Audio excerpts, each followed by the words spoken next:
November 1st, 2020, Jason McDermott posted a long emotional tribute to Morgan on Facebook. First, investigators had little to go on. Who would want Morgan dead? She had no known enemies, no history of dangerous relationships. Attention quickly turned to her workplace, the FedEx facility where she managed operations. Among the people questioned was one of her coworkers, 29-year-old Jason McDermott.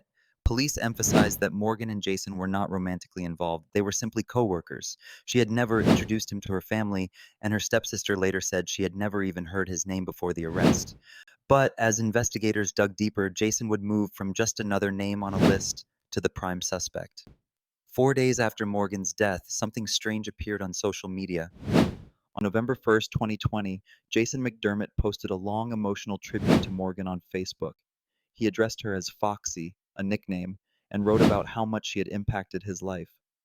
He called her a bright light, claimed she had left a hole in his heart, and even shared photos from her candlelight vigil. He ended his post with the hashtag Justice for Morgan Ashley.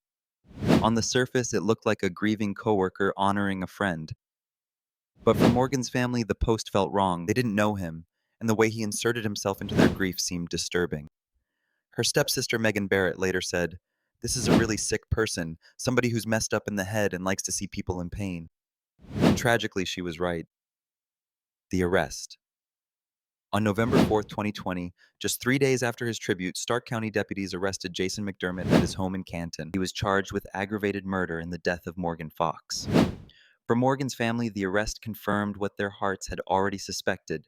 The man who had pretended to grieve her online was the very person accused of taking her life.